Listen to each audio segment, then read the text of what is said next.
दोस्तों एक लड़का जो अपने गांव से दूर शहर में रहता था और वो सरकारी नौकरी करता था, लेकिन किसी के द्वारा अचानक से उसको अपने माँ बाप के बारे में कुछ ऐसा मालूम होता है जिसके चलते वो तुरंत अपनी पत्नी के साथ में भाग खड़ा होता है, अपने गांव पहुंचता है और अपने माता पिता से कहता है कि तुम मेरे साथ में चलो। लेकिन उसकी माँ उसे कहने लगती है कि बेटा तुम अपने पिताजी को अपने साथ में ले जाओ, लेकिन हम तुम्हारे साथ में चलने के काबिल नहीं है।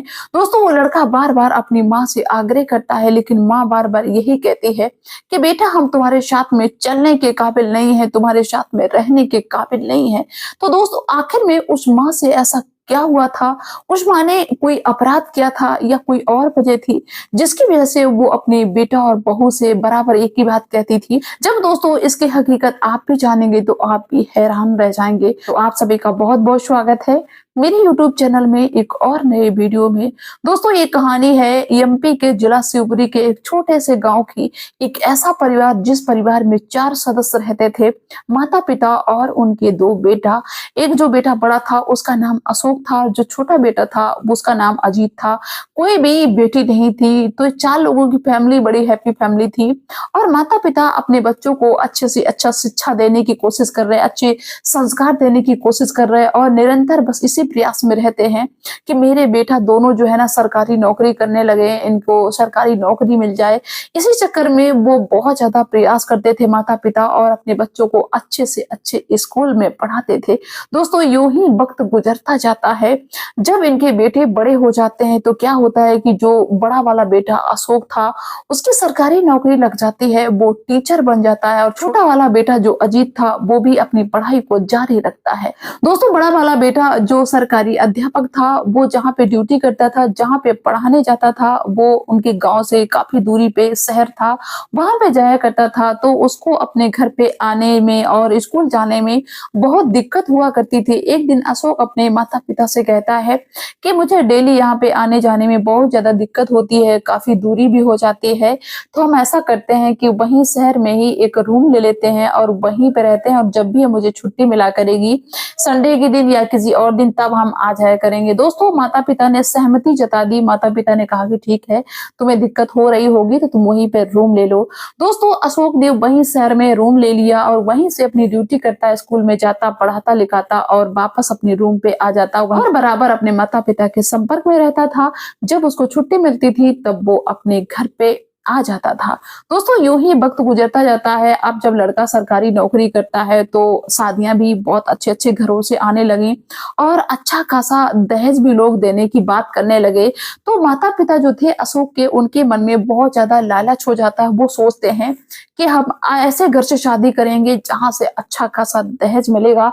लेकिन जो अशोक था वो हमेशा अपने माता पिता से एक ही बात कहता था कि देखिए दहेज बेशक कम मिले, लेकिन अच्छी लड़की हो, अच्छी लड़की अगर मिल जाएगी तो तुम्हारा बुढ़ापा भी चैन से कटेगा और मेरी जिंदगी भी चैन से कटेगी। और दहेज के चक्कर में पड़ोगे तो फिर पता नहीं कौन कैसा हो। लेकिन माता पिता को ये बात समझ भी नहीं आती थी। माँ हमेशा ये कहती थी नहीं, मैंने अपने बेटा को पढ़ाया लिखाया, इतना पैसा लगाया है तो पैसा तो इतना वसूलेंगे ही।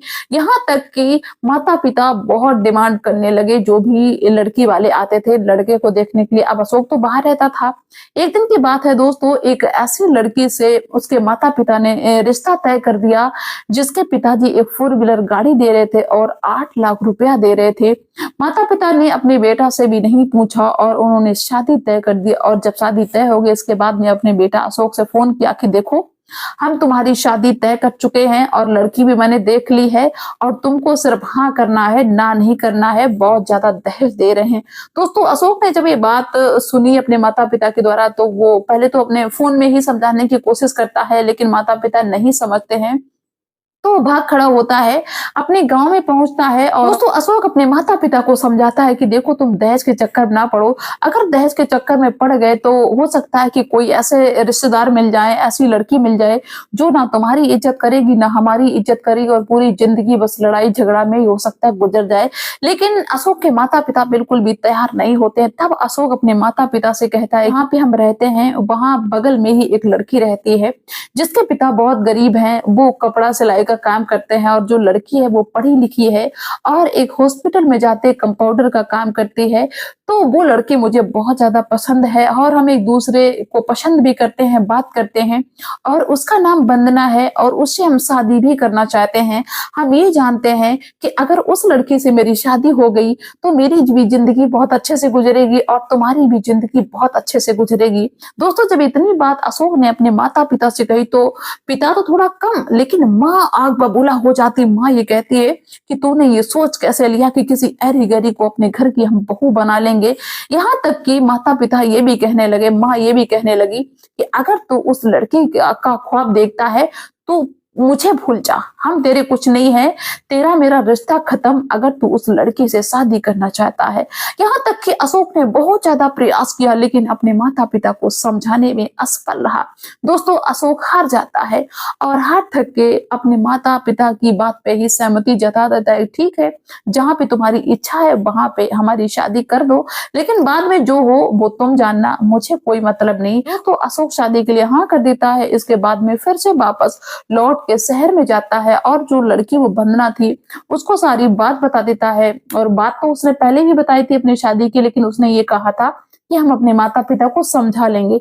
लेकिन जब वो अपने माता पिता को समझाने में असफल रहता है तो वंदना को बुला के कहता है कि वंदना, मैंने अपने माता-पिता को समझाने की बहुत ज़्यादा कोशिश की, लेकिन मेरे माता-पिता समझने को तैयार ही नहीं। मेरी माँ कहती है कि हम सारे रिश्ते खत्म कर लेंगे, आज से तू मेरा बेटा नहीं अगर तूने ये विचार अपने दिमाग से नहीं निकाला। ऐसे करके कहता है कि हम बहुत ज़्यादा मजबूर हैं, हम क्या करें? तो दोस्तों, वंदना भी कहती है कि देखिए, तुम्हारे माता-पिता सही कह रहे हैं, तुम्हें पढ़ाया-लिखा है, तुम सरकारी नौकरी करते हो, तुम्हें तो इतना दहेज मिलना ही चाहिए। अब मेरी स्थिति ऐसी नहीं है, बेशक हम अच्छे हैं, मेरे गुण अच्छे हैं, लेकिन आजकल अच्छे गुणों की वैल्यू नहीं होती है। तुम उसी लड़की से शादी कर दो, मेरी वजह से तुम अपने माता पिता को छोड़ दो, ये कहाँ का न्याय है? ऐसा ना करो। हमसे शादी नहीं करना चाहते तुम्हारे माता पिता तो मत करो और आज से हम खुद ही तुमसे सारे रिश्ते खत्म करते हैं। वो तो तुम ही जिद करने लगे कि मुझसे शादी कर लो, वरना हम खुद ही नहीं करते, क्योंकि मुझे अपनी औकात का पता है। दोस्तों, इतनी बात कह के वो वंदना जो थी उसकी आंखों में आंसू आ जाते हैं, वो थोड़ा-सा दुखी हो जाती है। जब उसको दुखी देखा अशोक ने, तो अशोक को भी बहुत ज़्यादा बुरा लगता है कि देखो, सिर्फ पैसे की वजह से आज इस अच्छे लड़की की वैल्यू नहीं, इज्जत नहीं है। और काफ़ी देर सोचने के बाद में अशोक वंदना से कहता है कि वंदना, मैंने ठान लिया मुझे शादी तुमसे ही करनी है। आप चाहे कुछ भी हो, अभी मेरे माता-पिता राज़ी नहीं है लेकिन बाद में राज़ी हो जाएँगे। आप तुमको हम एक प्लान बताते हैं, उस प्लान के मुताबिक चलिए और उससे हो सकता है कि मेरी शादी हो जाए। दोस्तों, अशोक का जो भी प्लान था, अशोक उसको अपना प्लान बता देता है और वंदना पहले तो समझाती, रोकती है, लेकिन जब अशोक बहुत ज़्यादा जिद करता है तो उसके प्लान में शामिल हो जाती है। दोस्तों, वंदना का उस शहर से थोड़ी दूरी पे एक गाँव था। वंदना अपने गाँव में जाती है और जब गाँव में पहुँच जाती है तो अगले दिन जो अशोक था वो भी वंदना के गाँव में जाता है, वंदना के घर पे जाता है। दोस्तों, वंदना के घर पे जब वो अशोक जाता है, इसके बाद में वंदना कुंडी बंद कर लेती है। जो घर के लोग होते हैं वो बाहर होते हैं। उन लोगों को जब इस चीज़ का एहसास होता है कि घर में कोई लड़का है, तो घर के लोग और बाहर के मोहल्ले के जितने भी लोग होते हैं वो सारे लोग टूट पड़ते हैं कि ऐसे कैसे कोई लड़का इस घर में घुस जाता है। तो गाँव वाले कहते हैं ये तो समाज के खिलाफ, ये तो बहुत गलत काम है, इस तरह किसी के घर में घुसना, इस तरह सबके सामने कहना कि हम एक दूसरे को पसंद करते हैं, एक दूसरे से शादी करना चाहते हैं। अगर ऐसा है तो चलिए हम तुम्हारी शादी मंदिर में कराते हैं, नहीं तो ये समाज के बहुत ज्यादा खिलाफ है, बिल्कुल भी अच्छा नहीं है। दोस्तों, गांव वाले जबरदस्ती वंदना और अशोक को मंदिर में ले जाते हैं, उसके परिवार के लोग भी जाते हैं और जबरदस्ती वंदना की अशोक से शादी करवा देते हैं। दोस्तों, गांव वालों को ये लग रहा था कि ये सब कुछ हम कर रहे हैं, मेरे अंदर बहुत दिमाग है, लेकिन उनको ये नहीं मालूम था कि ये सारा का सारा अशोक और वंदना का प्लान है। अशोक ने यही प्लान बताया था, क्योंकि अशोक ये सोचता था कि माता पिता को हम बताएंगे कि इस तरह मेरी शादी हो गई तो हो सकता है कि वो थोड़ी बहुत देर के लिए बिगड़े या एक दो दिन के लिए बिगड़े, इसके बाद में वो शायद मान जाएंगे, मेरे रिश्ते को कबूल कर लेंगे। दोस्तों, अशोक इसी प्लान के तहत उस मंदिर में जब शादी कर लेता है और अपनी पत्नी को अपने घर पे, यानी कि जो उसका गांव था वहां पे लेके जाता है और अपनी माँ के सामने जब वो खड़ा हो जाता है अपनी पत्नी को लेके, तो उसकी माँ कहती है, अरे भाई ये कौन है? तो अशोक उसको सारी बात बता देता है कि दोस्तों, माँ बाप तो आग बबूला हो जाते हैं। माँ का तो रूप इतना विकराल, माँ कहती तू मुझे बेवकूफ समझता है, तो शादी करके लाया है। दोस्तों, अशोक अपनी माँ को प्रूफ भी दिखाता है, फोटो भी दिखाता है, वीडियो भी दिखाता है कि गाँव के सभी लोग खड़े हुए हैं और जबरदस्ती शादी करवा ले। लेकिन माँ को ये चीजें समझ में नहीं आती। माँ कहती तू इसी वक्त यहाँ से निकल जा, तेरा मेरा कोई रिश्ता नहीं, आज से तेरा मेरा रिश्ता खत्म हुआ, आज से सारी प्रॉपर्टी से तुझे हम बेदखल करते हैं। यहाँ तक कि अशोक ने और अशोक की पत्नी ने, वंदना ने बहुत ज्यादा समझाने की कोशिश की, लेकिन अशोक के जो माता पिता थे बिल्कुल भी समझने को तैयार नहीं है। पिता थोड़े बहुत न्यूट्रल भी हो रहे, लेकिन माँ बिल्कुल भी झुकने को तैयार नहीं। माँ कहती है कि तू मेरा बेटा, आज से नहीं, मेरा बेटा मर गया, मेरा एक ही बेटा है। दोस्तों, लाख कोशिश करने के बाद में जब अशोक हार थक जाता है, उसको लगता है कि नहीं, अपनी माँ को नहीं मना पाएंगे, तो अपनी पत्नी के साथ में वापस शहर में पहुंच जाता है और वहीं पे रहने लगता है जहां पे रहता था।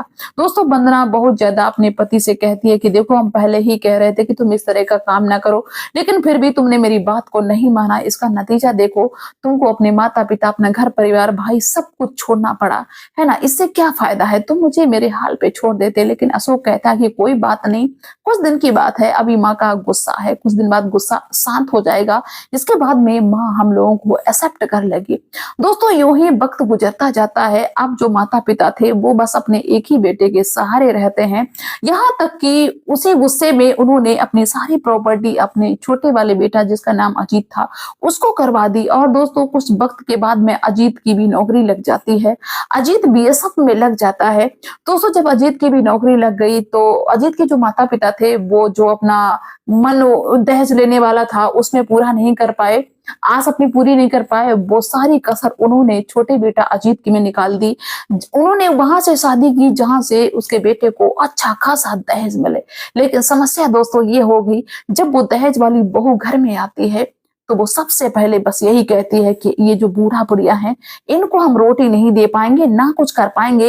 ये जो तुम्हारी माँ है, अजीत से कहती है कि ये खाना बनाए, हमारी सेवा करे, क्योंकि हम अच्छा खासा दहेज लेके आए हैं और हम यहाँ पे कुछ नहीं कर पाएंगे। यूं ही दोस्तों, उस घर की स्थिति इतनी ज्यादा बिगड़ने लगती है कि अजीत भी अपने माँ बाप के खिलाफ हो जाता है। अजीत कहता है कि मेरी पत्नी सही कह रही है, तुम लोगों के लिए मेरी जो पत्नी है वो खाना बनाने के लिए नहीं आई है, वो नौकरानी नहीं, वो दहेज लेके आई है। दोस्तों, इस तरह उस घर का जो रवैया था बहुत ज्यादा बिगड़ जाता है। और माता पिता ने अपनी जो संपत्ति थी वो भी तो अजीत के नाम करवा रखी थी, इनके पास में कुछ नहीं होता है। और एक दिन ऐसी इनकी हालत हो जाती है कि वही पत्नी अपनी सास को भी मारती, अपने ससुर को भी मारती, और अजीत भी अपने माता पिता को एक एक टुकड़े के लिए मोहताज कर देता है। बहुत दुखी करता है, माता पिता दोनों रोते हैं। लेकिन समस्या इस बात की कि अब अपने बड़े वाले बेटा को याद करें भी कैसे, उसके पास में जाएं भी तो कैसे जाएं। यूं ही अपना वक्त गुजारते हैं। दोस्तों, ये जो माता पिता थे इनको घर से बाहर उठा के फेंक दिया जाता है, थोड़ा बहुत खाने पीने का सामान दे दिया जाता है। अजीत की पत्नी कहती अलग बनाओ, अलग खाओ, हम तुम्हारे लिए कुछ नहीं कर पाएंगे, ना अपने घर में रख पाएंगे। दोस्तों, यूं ही वक्त गुजरता है, मारते पीटते भी हैं, रोते हैं, चिल्लाते हैं, भीख भी मांगते हैं। ऐसी दशा हो गई है अशोक के माता पिता की, लेकिन अशोक को कुछ भी खबर नहीं। एक दिन की बात है कि अशोक मार्केट में था, तभी अशोक के पड़ोस का एक आदमी अशोक को मिलता है। तो अशोक उससे अपने माता पिता का हालचाल पूछता है। तो दोस्तों, उस व्यक्ति ने, जो पड़ोसी व्यक्ति था, उसने सारा हाल बताया कि तुम्हारे माता पिता की तो दशा बहुत ज्यादा खराब है। अजीत और अजीत की पत्नी ने तो उनकी दुर्दशा कर दी है, उनको मारते भी हैं, पीटते हैं, तो भीख मांग के खाते हैं। दोस्तों, इतनी बात जब अशोक सुनता है तो घर पे तुरंत आता है और अपनी पत्नी को सारा हाल बता देता है और कहता है कि इसी वक्त चलो, मुझे अपने माता पिता के पास में जाना है और उनको अपने पास में लेके आना है। दोस्तों, अशोक और अशोक की पत्नी तुरंत चल देते हैं गांव में और पहुंचते हैं। जब अशोक और अशोक की पत्नी गांव में पहुंचे तो सब उनको आंखें फाड़ फाड़ के देख रहे हैं कि ये इतने दिन में आए, कैसे आए। और ये भी सबको मालूम था कि इन्होंने सारी प्रॉपर्टी एक को ही दे दी। दोस्तों, माता पिता के पास में जब पहुंचता है तो माता पिता अशोक को देख के बहुत ज्यादा रोने लगते हैं, फूट फूट के। यहाँ तक कि अशोक कहता है कि तुम्हारी इतनी बुरी हालत हो गई, तुमने मुझे बताना भी उचित नहीं समझा। क्या मैं तुम्हारा बेटा नहीं हूँ? क्या सच में तुमने मुझे अपने दिल से निकाल दिया? तो पिताजी बहुत ज्यादा रोने लगते हैं और माँ कहती है कि बेटा, मैं किस मुंह से तुम्हें बताती। अशोक कहता है कि कोई बात नहीं, माँ तो माँ होती है, बाप तो बाप होता है, ऐसे रिश्ते थोड़ी टूट जाया करते हैं। दोस्तों, अशोक कहता है कि अपने माता पिता से कि तुम मेरे साथ चलो, मुझे नहीं मालूम था, आज मुझे मालूम हुआ कि तुम्हारी ऐसी हालत है, मैं तो ये सोच रहा था कि तुम अच्छी जिंदगी जी रहे होगे। तो दोस्तों, माँ कहती है कि बेटा अपने पिताजी को ले जाओ, मैं तुम्हारे साथ जाने के काबिल नहीं हूँ, तुम्हारे साथ में रहने के काबिल नहीं हूँ, क्योंकि सबसे ज्यादा रवैया मेरा ही खराब रहा तुम्हारे प्रति। तुम्हारे पिताजी तो मुझे उस समय समझाते थे कि कोई बात नहीं, बेटे की खुशी है, मान जाओ, लेकिन हम उस वक्त नहीं माने थे और गुस्से में आके मैंने अपनी सारी जायदाद भी उसको दे दी। अब हम किस मुंह से तुम्हारे साथ में रहें चल के? मैंने तुमको कुछ नहीं दिया तो मैं क्यों जाऊं तुम्हारे साथ में? बेटा अपने पिताजी को ले जाओ। क्यों माँ अपने बेटा के साथ में जाने से इसीलिए बार बार मना कर देती है, लेकिन अशोक इतना समझाता है। अशोक कहता है कि देखो, तुमने मुझे कुछ नहीं दिया, कोई बात नहीं, मेरे हिस्से में वो नहीं था, शायद मेरी किस्मत में नहीं था, इसलिए मुझे नहीं मिला है। जो मुझे मिला है वही मेरी किस्मत है, तुम मेरे साथ में रहो चल के। बहुत ज्यादा जिद करता है और अशोक की पत्नी जो बनना थी वो भी ज्यादा जिद करती है। तब वो माता पिता अपने बेटा के साथ में चले आते, उस बेटा के साथ में जिसको अपनी जायदाद से बेदखल कर दिया था, घर से निकाल दिया था, वही बेटा उनका साथ देता है। तो दोस्तों, मेरा इस कहानी को सुनाने का एक ही उद्देश्य है कि जरूरी नहीं है कि हर वक्त माता पिता जो कहते हैं वही सही हो। देखो, जो पैसा है ना, पैसे से ज्यादा कीमत होती है इंसान की। अगर इंसान अच्छा मिल जाए ना तो फिर जिंदगी सुधर जाती है, और इंसान अगर गलत हो, ठीक है, इसके बाद कितना भी पैसा हो वो पैसा बेकार हो जाता है। चाहे वो पति पत्नी का रिश्ता हो, बाप बेटे का रिश्ता हो, माँ बाप का रिश्ता हो, कोई भी हो। तो आप लोग अपनी राय अवश्य रखना। मिलते हैं नेक्स्ट वीडियो में, तब तक के लिए बाय सभी को।